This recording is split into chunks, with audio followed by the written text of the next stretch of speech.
नमस्कार साथियों, मैं राहुल आप सभी का अपने चैनल पर स्वागत करता हूँ। तो साथियों, जो हमारे फिजिक्स के क्वेश्चन की सीरीज चल रही थी उसको कंटिन्यू करते हैं। तो जो आज का हमारा पहला क्वेश्चन है वो है कार्य का मात्रक क्या है। हमको बताना है जो कार्य है उसकी यूनिट क्या होती है। तो ऑप्शन नंबर 1 है joule, option B Newton, option C watt, option D dyne. तो जो कार्य होता है, कार्य बराबर क्या होता है, वर्क बराबर होता है फोर्स इनटू डिस्टेंस, यानी कि फोर्स की डायरेक्शन में जो भी हमने दूरी चली उसी को हम बोलते हैं वर्क। तो फोर्स का मात्रक होता है न्यूटन और दूरी का मात्रक हो गया मीटर। न्यूटन मीटर को ही बोल देते हैं हम जूल। तो इसका जो आंसर हो जाएगा ऑप्शन नंबर 1 सही हो जाएगा। और ये जो होता है न्यूटन, ये बल की यूनिट होती है। वाट जो होती है ये होती है पावर की यूनिट। पावर की यूनिट होती है। पावर क्या होता है, वर्क अपॉन के टाइम, यानी कि 1 सेकंड में किया गया कार्य ही पावर कहलाता है। तो वर्क होता है न्यूटन मीटर अपॉन के टाइम। टाइम का हो जाएगा सेकंड। टाइम का हो जाएगा सेकंड, इसी को बोल देते हैं हम वॉट। अब देखते हैं हम अगला क्वेश्चन।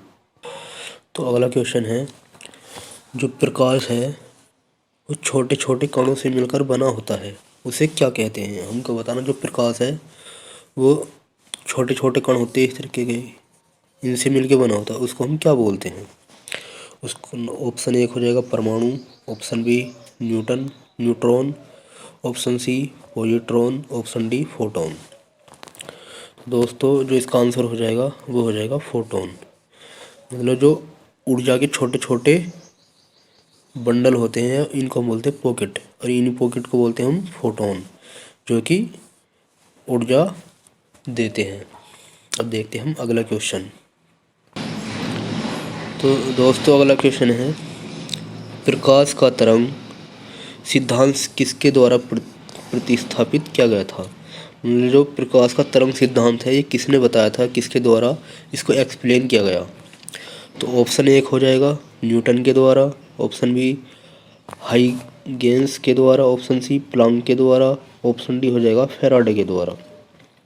तो जो प्रकाश तरंग का सिद्धांत था ये प्रतिपादित किया था हाइगेंस के द्वारा प्रतिपादित किया गया था।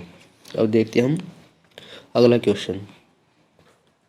तो अगला क्वेश्चन है निम्न में से कौन सी प्राय घटना यह निर्णय लेने में सहायक होती है कि प्रकाश एक अनुप्रस्थ तरंग है, यानी कि जो कंपन करने की डायरेक्शन की परपेंडिकुलर होती है उसको बोलते हैं अनुप्रस्थ तरंग। अगर कोई कण इस तरीके से कंपन कर रहा है तो इसके परपेंडिकुलर हो तो उसको बोलते हैं हम अनुप्रस्थ तरंग। तो अब हमको बताना है इनमें से कौन सा ऑप्शन सही है। ऑप्शन 1 हो जाएगा व्यतिकरण, ऑप्शन बी विवर्तन, ऑप्शन सी ध्रुवीकरण, ऑप्शन डी अपवर्तन। तो देखिए जो व्यतिकरण होता है वो होता है दो प्रकाश की तरंगों के बीच। जैसे मान लो एक प्रकाश की तरंग इस तरीके से चल रही है और कोई दूसरी तरंग ले ली हमने, कोई दूसरी तरंग जो है वो इस तरीके से चल रही है,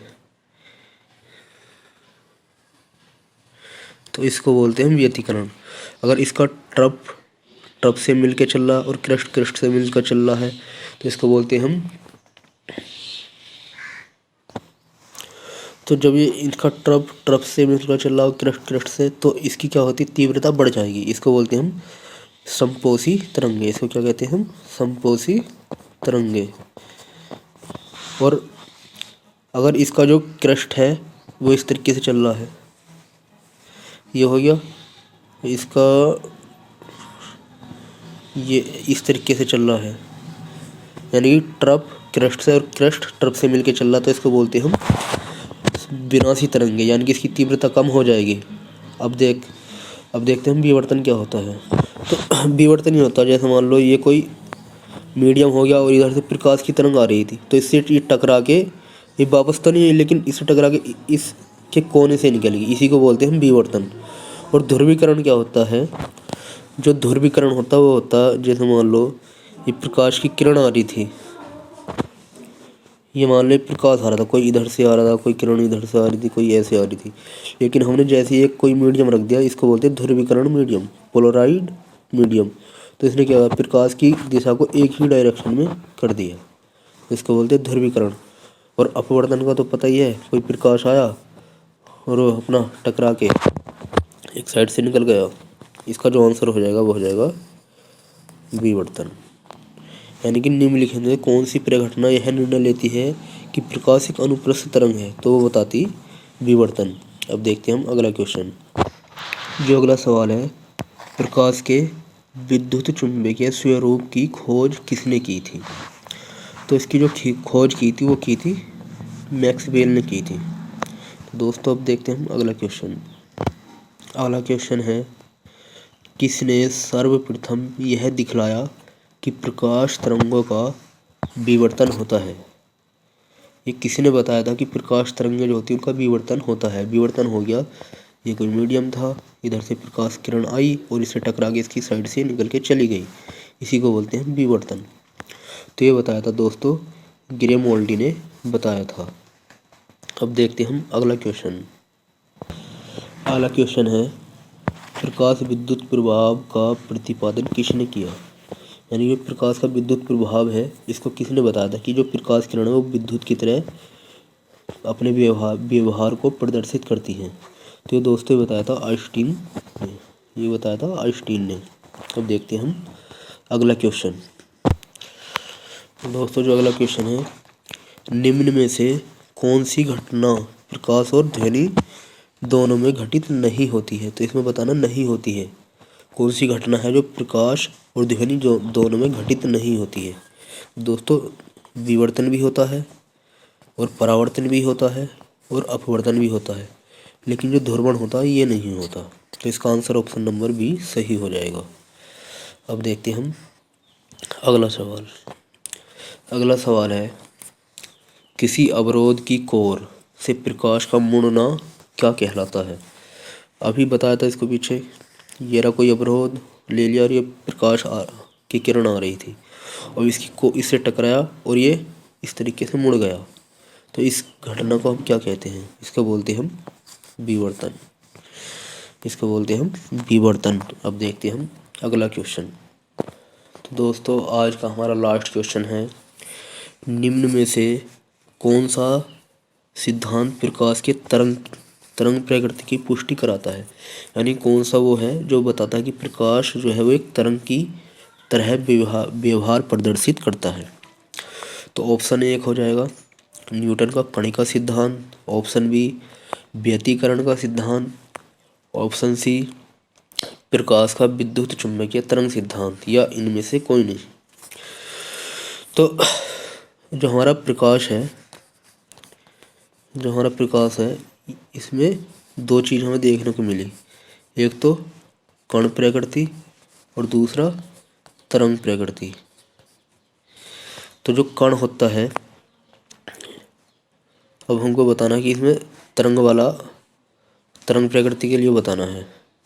तो जिस भी शब्द के पीछे ट्रिक है ये, जिस भी शब्द के पीछे न आए या अणे आए तो हम उसको पहचान सकते हैं कि ये तरंग की तरह मतलब व्यवहार प्रदर्शित करेगा।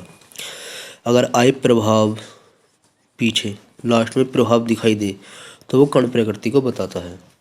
तो इसमें से जो ऑप्शन नंबर बी है ये बता रहा व्यतिकरण का सिद्धांत, यानी कि यहाँ लास्ट में क्या आ रहा अणे, तो हम इसका जो आंसर लगाएंगे वो ऑप्शन बी सही हो जाएगा। यानी कि जो प्रकाश तरंग के प्रकृति की पुष्टि कराता है वो है व्यतिकरण का सिद्धांत।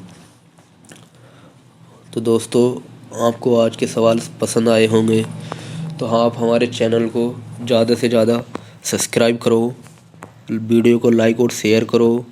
Thank you for watching.